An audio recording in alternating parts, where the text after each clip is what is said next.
A.C. Venugopal ji, I.C. Balakrishnan ji, P.P. Karim ji, N.D. Appachan ji, P.P. Ali ji, Razak Kalpita ji, Congress workers, UDF workers, brothers and sisters, I'd like to welcome all of you here today. വേദിയിലിരിക്കുന്ന മുതിർന്ന നേതാക്കളെ, UDF-ന്റെയും കോൺഗ്രസിന്റെയും പ്രവർത്തകരെ, എന്റെ പ്രിയപ്പെട്ട സഹോദരി സഹോദരന്മാരെ, നിങ്ങളെ എല്ലാവരെയും സ്നേഹപൂർവ്വം ഇവിടേക്ക് സ്വാഗതം ചെയ്യാൻ ഞാൻ ആഗ്രഹിക്കുന്നു. The entire world can see the difficulty faced by Indian farmers. ഇന്നത്തെ കാലത്ത് ലോകം മുഴുവൻ ഇന്ത്യയിലെ കർഷകർ നേരിടുന്ന ദുരിതം കണ്ടുകൊണ്ടിരിക്കുകയാണ്. But the government in Delhi is unable to understand the pain of the farmers.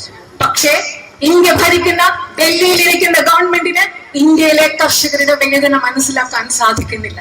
We have pop stars who are commenting on the situation of the farmers, but the Indian government is not interested. ലോകത്തിന്റെ പല ഭാഗങ്ങളിൽ നിന്നും ഇന്ത്യയിലെ കർഷകരുടെ അവസ്ഥയെ കുറിച്ച് അഭിപ്രായം പറയുന്ന ലോകാന്തര നിലവാരത്തിലുള്ള പോപ്പ് സ്റ്റാറുകളുണ്ട്. പക്ഷേ ഇന്ത്യൻ ഗവൺമെന്റിന് ഇതുവരെ ഇന്നത്തെ ഇവിടുത്തെ കർഷകരുടെ അവസ്ഥയെ കുറിച്ച് മനസ്സിലാക്കാനും പ്രതികരിക്കാനും സാധിച്ചിട്ടില്ല. They are not going to take back these 3 new laws unless they are forced. Indian ഗവൺമെന്റിനെ നിർബന്ധിച്ചില്ലെങ്കിൽ, സമ്മർദ്ദത്തിലാക്കിയില്ലെങ്കിൽ അവർ ഈ കർഷക വിരുദ്ധമായ 3 നിയമങ്ങൾ പിൻവലിക്കാനുള്ള യാതൊരു സാധ്യതയും കാണുന്നില്ല. And there is a reason for it. അതിന് ഒരു കാരണമുണ്ട്. The reason is that these 3 laws are designed to destroy the agricultural system in India and give the entire business to 2 or 3 of Mr. Narendra Modi's friends. എന്തുകൊണ്ടാണ് ഇന്ത്യയിലെ government ഇവർ കർഷകരുടെ അവസ്ഥകളോട് പ്രതികരിക്കാത്തതിന്റെ പ്രധാന കാരണം എന്ന് പറഞ്ഞാൽ ഈ 3 നിയമങ്ങളും ഇന്ത്യയിലെ കാർഷിക വ്യവസ്ഥയെ അപ്പാടെ തകർത്തുകൊണ്ട് ഈ സിസ്റ്റത്തെ, ഈ വ്യവസ്ഥയെ മുഴുവൻ നരേന്ദ്രമോദിയുടെ സുഹൃത്തുക്കളായ 2-3 പേർക്ക് കൈമാറാനുള്ള ഉദ്ദേശത്തോടു കൂടിയാണ് ഈ നിയമങ്ങൾ നടപ്പിലാക്കിയത് കൊണ്ടാണ് ഇന്ത്യൻ ഗവൺമെന്റ് ഇവരുടെ കർഷകരുടെ അവസ്ഥയോട് പ്രതികരിക്കാതിരിക്കുന്നത്. If you ask a person on the street which is the biggest business in India, they will answer you. Somebody will say it's the automobile business. Somebody will say it is real estate. Somebody will say that it is the airline business. നമ്മൾ തെരുവിലുള്ള ആരോടെങ്കിലും ചോദിക്കുക ഇന്ത്യയിലെ ഏറ്റവും വലിയ വ്യവസായം എന്താണെന്ന്, ചിലർ പറയും അത് ഓട്ടോമൊബൈൽ ബിസിനസ് ആണ്, ചിലർ പറയും റിയൽ എസ്റ്റേറ്റ് വ്യവസായമാണ്, ചിലർ പറയും മറ്റെന്തെങ്കിലും വ്യവസായമാണെന്ന് പറയും. But the reality is that the biggest business in this country is in agriculture. പക്ഷേ യാഥാർത്ഥ്യം ഇതാണ്, ഈ രാജ്യത്തെ ഇന്ത്യയിലെ ഏറ്റവും വലിയ വ്യവസായം എന്ന് പറയുന്നത് കൃഷിയാണ്. And there is a big difference between this business and every other business in India. പക്ഷെ അത് മാത്രമല്ല, ഈ രാജ്യത്തെ മറ്റെല്ലാ വ്യവസായങ്ങളും ഈ വ്യവസായവും തമ്മിൽ ഒരു വലിയ വ്യത്യാസമുണ്ട്. The difference is that if you look at the automobile industry, you will find one man owns Tata, another man owns Mahindra. ഈ മറ്റുള്ള വ്യവസായങ്ങളുമായിട്ടുള്ള വ്യത്യാസം എന്താണെന്ന് പറഞ്ഞാൽ നിങ്ങൾ ഓട്ടോമൊബൈൽ ഇൻഡസ്ട്രിയിൽ വ്യവസായത്തിൽ നോക്കിയാൽ മനസ്സിലാകും, ഒരു വ്യക്തിയാണ് ടാറ്റയുടെ ഉടമസ്ഥൻ, മഹീന്ദ്രയുടെ ഉടമസ്ഥൻ ഒരു വ്യക്തിയാണ്. ഒരു വ്യക്തികളാണ് ഈ പറയുന്ന വ്യവസായങ്ങളുടെ ഉടമസ്ഥരായിട്ടുള്ളത്. If you look at the airline business, you will find that somebody owns Indigo. നിങ്ങൾ അതുപോലെ തന്നെ എയർലൈൻ വ്യവസായത്തിൽ നോക്കിക്കഴിഞ്ഞാൽ നമുക്ക് മനസ്സിലാക്കാൻ പറ്റും. ഉദാഹരണത്തിന് ഇൻഡിഗോ എന്ന വിമാന കമ്പനി ഒരു വ്യക്തിയുടെ ഉടമസ്ഥതയിലുള്ളതാണ്. But agriculture is the only business that is owned by 40% of India's people. പക്ഷേ നിങ്ങളൊന്ന് മനസ്സിലാക്കണം, കൃഷി എന്ന് പറയുന്ന ഒരു വ്യവസായം മാത്രമാണ് ഇന്ത്യയിലെ 40% വരുന്ന ജനങ്ങളുടെ ഉടമസ്ഥതയിലുള്ള ഇന്ത്യയിലെ ഏക വ്യവസായം എന്നത് നമ്മൾ മനസ്സിലാക്കണം. And it is worth 40 lakh crore rupees. അത് മാത്രമല്ല 40 ലക്ഷം കോടി രൂപ മൂല്യമുള്ളതാണ് ഈ അഗ്രികൾച്ചർ, കൃഷി എന്ന് പറയുന്ന ഇന്ത്യയിലെ ഏറ്റവും വലിയ വ്യവസായം. So who are all these people that own this business? ഈ ആളുകൾ ആരാണ്? ഈ വ്യവസായങ്ങളുടെ ഉടമസ്ഥതയുള്ള ആളുകൾ ആരാണ്? They are the farmers. അവര് നമ്മുടെ കർഷകരാണ്. They are the laborers. അവര് നമ്മുടെ തൊഴിലാളികളാണ്. They are the small traders who work in the mandis. നമ്മുടെ ചെറിയ ചെറിയ കർഷക ചന്തകളിൽ പ്രവർത്തിയെടുക്കുന്ന ചെറിയ വ്യാപാരികളാണ്. They are the little shopkeepers who bear, for example, that bakery.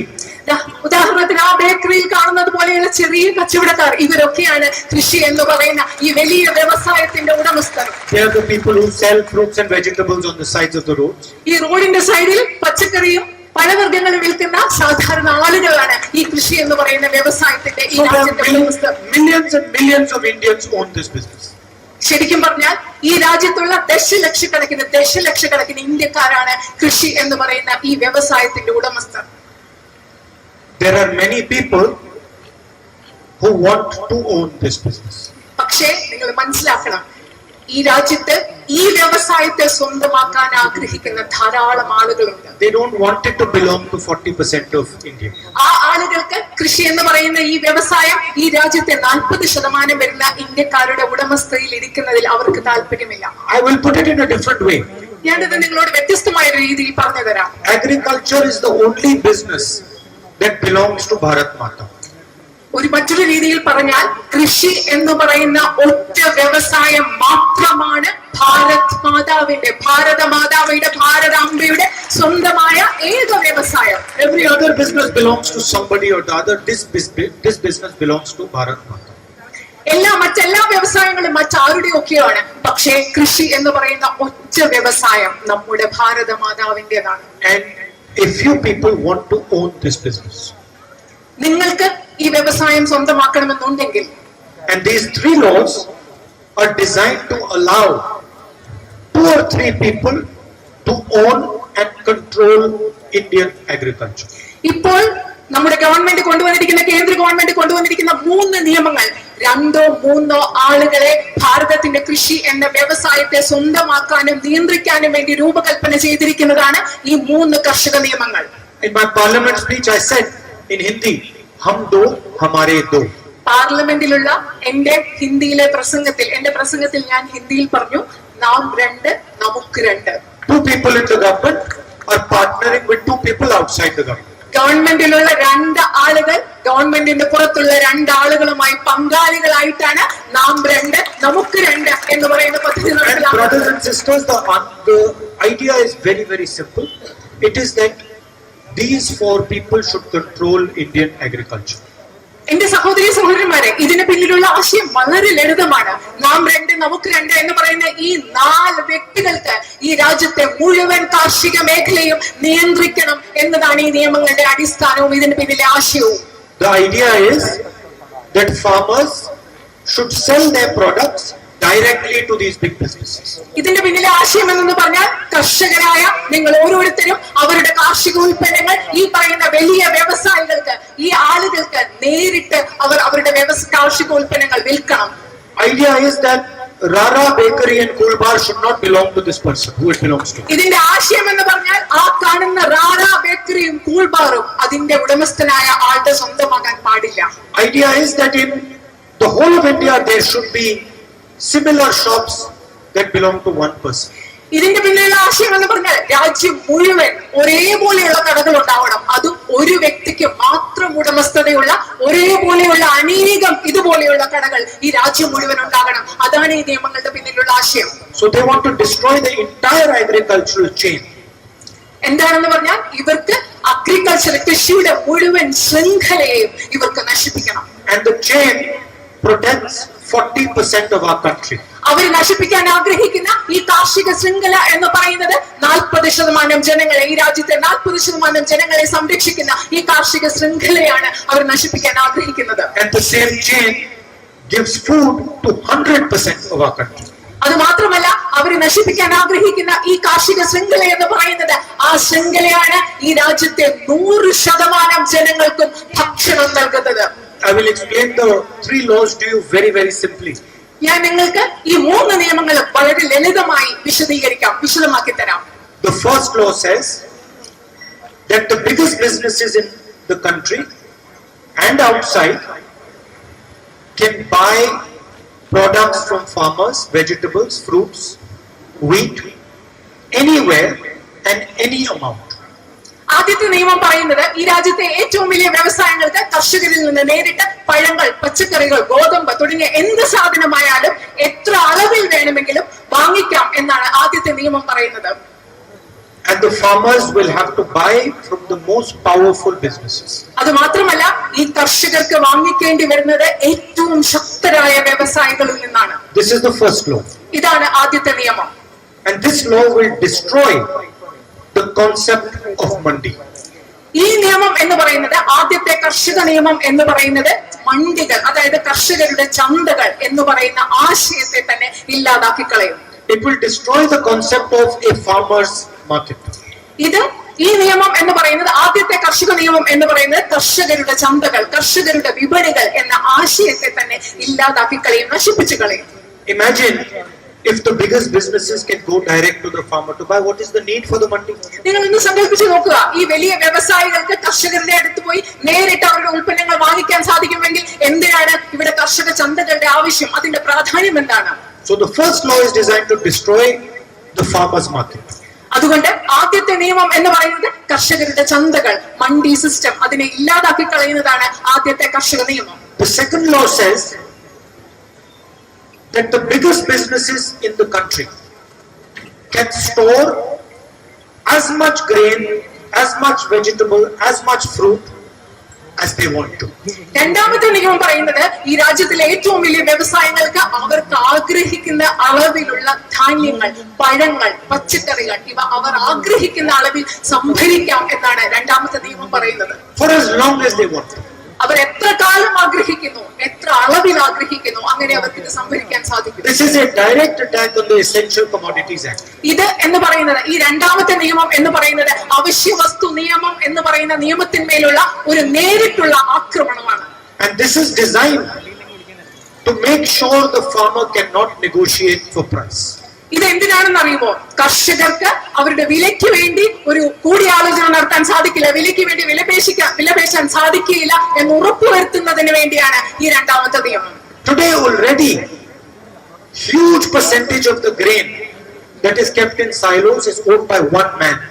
ഇന്ന് നിങ്ങൾക്കറിയാമോ, ഇന്ന് നമ്മുടെ രാജ്യത്തെ ധാരാളം വളരെയധികം അളവിലുള്ള ധാന്യങ്ങൾ ഒരാളുടെ സംഭരണ അറകളിലാണ് ഇന്ന് നമ്മുടെ രാജ്യത്ത് സൂക്ഷിച്ചു വെച്ചിരിക്കുന്നത്. He is the same man who is being gifted all the airports and all the ports. ആ മനുഷ്യൻ ആരാണെന്ന് അറിയാമോ? നമ്മുടെ രാജ്യത്തെ എല്ലാ എയർപോർട്ടുകളും എല്ലാ തുറമുഖങ്ങളും സംഭാവനയായി സൗജന്യമായി ലഭിച്ച ആളിന്റെ അറകളിലാണ്, സംഭരണ അറകളിലാണ് ഈ രാജ്യത്തെ ഭൂരിഭാഗം വരുന്ന ധാന്യവും ഇന്ന് സൂക്ഷിച്ചു വെച്ചിരിക്കുന്നത്. And I will now explain to you how it is going to work. ഞാൻ നിങ്ങൾക്ക് മനസ്സിലാക്കി തരാം, നിങ്ങളോട് വിശദമാക്കി തരാം ഇത് എങ്ങനെയാണ് മുൻപോട്ട് പോകാൻ When പോകുന്നത്. the farmer goes to sell his products in the market, എപ്പോഴെങ്കിലും നമ്മുടെ കർഷകർ അവരുടെ ഉൽപ്പന്നങ്ങൾ അവരുടെ വിപണിയിൽ വിൽക്കാൻ വേണ്ടി പോകുമ്പോൾ the businessman will flood the market with the same product. ഇതേ ഉൽപ്പന്നങ്ങൾ, ഇവരുടെ സംഭരണാലകളിൽ സൂക്ഷിച്ചു വെച്ചിരിക്കുന്ന ഉൽപ്പന്നങ്ങൾ നമ്മുടെ കർഷകർ വിപണിയിലേക്ക് അവരുടെ ഉൽപ്പന്നങ്ങൾ വിൽക്കാൻ പോകുമ്പോൾ ഈ വ്യവസായികൾ ആ ഉൽപ്പന്നങ്ങൾ കൊണ്ടുള്ള ഒരു പ്രളയം തന്നെ നമ്മുടെ വിപണികളിൽ സൃഷ്ടിക്കും. And the farmer will be forced to sell his product at a minimum price. അതിന്റെ ഫലം എന്താണെന്ന് അറിയോ? നമ്മുടെ കർഷകർ വളരെ ചെറിയ വിലയ്ക്ക്, ഏറ്റവും താഴ്ന്ന വിലയ്ക്ക് അവരുടെ ഉൽപ്പന്നങ്ങൾ വിൽക്കാൻ അവർ നിർബന്ധിതരാകുന്ന അവസ്ഥ ഈ രാജ്യത്തുണ്ടാവും. And 10-15 days later, when the same farmer goes to buy his fruit, his vegetable, his wheat, that same businessman will buy these products and put them into his silo. അത് മാത്രമല്ല, വീണ്ടും ഈ കർഷകർ തങ്ങൾ വിറ്റ അതേ ധാന്യങ്ങൾ, പഴങ്ങൾ, പച്ചക്കറികൾ വാങ്ങാൻ പോകുമ്പോൾ ഇതേ ബിസിനസ്സുകാർ ഇതേ സാധനങ്ങൾ വാങ്ങിച്ച് വീണ്ടും അവരുടെ സംഭരണാലകളിൽ സൂക്ഷിക്കാൻ തുടങ്ങും. The result will be that prices will rise and the farmer will pay more to buy his own agricultural products. ഇതിന്റെ ഫലം എന്താണെന്ന് അറിയാമോ? വില അമിതമായിട്ട് കൂടും. അതിന്റെ ഫലമായി കർഷകർക്ക് അവരുണ്ടാക്കിയ കാർഷിക ഉൽപ്പന്നങ്ങൾ വാങ്ങുന്നതിന് വേണ്ടി വളരെ അധികം വില നൽകേണ്ടി വരും. And the third law is the most fantastic law of them all. ഇതില് ഏറ്റവും മനോഹരമായ നിയമം എന്ന് പറയുന്നത് മൂന്നാമത്തേതാണ്. The third law says that if the farmer wants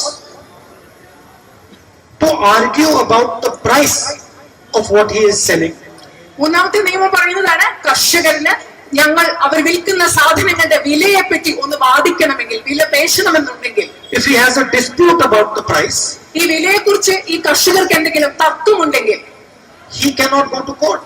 കർഷകർക്ക് കോടതിയിൽ തർക്ക പരിഹാരത്തിന് കോടതിയിൽ പോകാൻ സാധിക്കില്ല. Imagine this. Farmers are not allowed to go to court. നിങ്ങൾ ഇത് സങ്കല്പിച്ച് നോക്കുക, കർഷകർക്ക് കോടതിയിൽ പോകാനുള്ള അനുവാദമില്ല. So the third law clearly takes away the legal rights of farmers. അതുകൊണ്ട് ഈ മൂന്നാമത്തെ നിയമം എന്ന് പറയുന്നത് വളരെ വ്യക്തമായിട്ട് നമ്മുടെ കർഷകരുടെ നിയമപരമായ അവകാശങ്ങളെ എടുത്തു മാറ്റുകയാണ് ചെയ്യുന്നത്. And that is why we are going to oppose these laws and make sure that the government is forced to take them back. അതുകൊണ്ടാണ് നമ്മൾ ഈ നിയമങ്ങളെ ശക്തമായി എതിർത്തുകൊണ്ട് ഈ ഗവൺമെന്റ് ഈ കർഷക വിരുദ്ധ നിയമങ്ങൾ പിൻവലിക്കും എന്ന് ഉറപ്പാക്കാൻ നമ്മൾ ശ്രമിക്കുന്നതും എതിർക്കുന്നതും അതുകൊണ്ട് തന്നെയാണ്. And that is why millions of farmers are protesting in the country. അതുകൊണ്ടാണ് ദശലക്ഷക്കണക്കിന് കർഷകർ നമ്മുടെ രാജ്യത്ത് ഈ നിയമങ്ങൾക്കെതിരെ പ്രതിഷേധിച്ചുകൊണ്ടിരിക്കുന്നത്. And that is why we drove a tractor here to make the farmers understand that we are standing with them, we are going to help them, and we are going to make sure this BJP government takes back these laws. അതുകൊണ്ടാണ് നമ്മൾ ഒരു tractor ഓടിച്ച് ഇവിടെ വന്നത്. കാരണം ഇവിടുത്തെ കർഷകരോട് നമ്മൾ പറയുകയാണ്, ഞങ്ങൾ നിങ്ങളുടെ ഒപ്പമുണ്ട്, ഞങ്ങൾ നിങ്ങളെ പിന്തുണയ്ക്കുന്നുണ്ട്. ഈ കർഷക വിരുദ്ധ നിയമങ്ങൾ ഈ BJP ഗവൺമെന്റ് പിൻവലിക്കുന്നത് വരെ പോരാടാൻ ഞങ്ങൾ നിങ്ങളോടൊപ്പമുണ്ടെന്ന് ഈ കർഷകരോട് പറയുന്നതിന് വേണ്ടിയാണ് ട്രാക്ടർ ഓടിച്ച് ഞങ്ങൾ ഇവിടെ വരെ വന്നത്. We are not going to allow Bharat Mata's business to be taken over by 2 or 3 of Narendra Modi's friends. ഞങ്ങൾ ഭാരതാംബയുടെ ഈ ഏറ്റവും വലിയ വ്യവസായത്തെ നരേന്ദ്രമോദിയുടെ 2 or 3 സുഹൃത്തുക്കൾ കൈയടക്കാൻ ഞങ്ങൾ അനുവദിക്കില്ല എന്ന് നിങ്ങൾക്ക് ഉറപ്പു നൽകാൻ ഞങ്ങൾ ആഗ്രഹിക്കുന്നു. I'd like to also speak about the buffer zone issue. ഞാൻ ബഫർ സോൺ പ്രശ്നത്തെക്കുറിച്ചും നിങ്ങളോട് സംസാരിക്കാൻ ആഗ്രഹിക്കുന്നു. The buffer zone is going to cause tremendous hardship to the people of our constituency. നമ്മുടെ നിയോജക മണ്ഡലത്തിലെ ആളുകൾക്ക് ഈ ബഫർ സോൺ വലിയ പ്രശ്നങ്ങൾ ഉണ്ടാക്കാൻ പോകുകയാണ് എന്ന് എനിക്കറിയാം. And I wrote to the government in Delhi and said to them that this is completely unacceptable. ഇത് ഒരിക്കലും അംഗീകരിക്കാൻ പാടില്ലാത്ത ഒരു കാര്യമാണെന്ന് ഞാൻ ഡൽഹിയിലെ ഗവൺമെന്റിന് കത്തെഴുതിയിട്ടുണ്ട്. And we asked a question in parliament ഞങ്ങൾ പാർലമെന്റിൽ ഇതിനെക്കുറിച്ച് ഒരു ചോദ്യം ചോദിച്ചു about the buffer zone and why it had been imposed. ഈ ബഫർ സോണിനെ കുറിച്ചുള്ള ചോദ്യം ചോദിച്ചു. എന്തുകൊണ്ടാണ് ഈ ബഫർ സോൺ ഇവിടെ ഏർപ്പെടുത്തിയത് എന്നതിനെ കുറിച്ച് പാർലമെന്റിൽ ഞങ്ങൾ ചോദിച്ചു. And we were shocked when the government of India, the minister, told us that the reason the buffer zone has been put in place is because the government of Kerala has recommended it. ഞങ്ങൾ ശരിക്കും ഞെട്ടിപ്പോയി. എന്തുകൊണ്ടാണ് ഈ buffer zone നടപ്പിലാക്കിയതെന്ന് എന്റെ ഉത്തരമായിട്ട് മന്ത്രി പറഞ്ഞത് എന്താണ്? കേരളത്തിലെ ഗവൺമെന്റ് ഇത് ശുപാർശ ചെയ്തത് കൊണ്ടാണ് ഇവിടെ ബഫർ സോൺ നടപ്പിലാക്കിയതെന്ന് മന്ത്രി പറഞ്ഞപ്പോൾ ഉത്തരം കിട്ടിയപ്പോൾ ഞങ്ങൾ അക്ഷരാർത്ഥത്തിൽ ഞെട്ടിപ്പോയി. Everybody understands the damage that this buffer zone is going to do. ഈ ബഫർ സോൺ ഈ നാട്ടിലെ ജനങ്ങൾക്ക് ഉണ്ടാക്കുന്ന ബുദ്ധിമുട്ടുകൾ, ദുരിതം എല്ലാവർക്കും കൃത്യമായി മനസ്സിലാവുന്നതാണ്.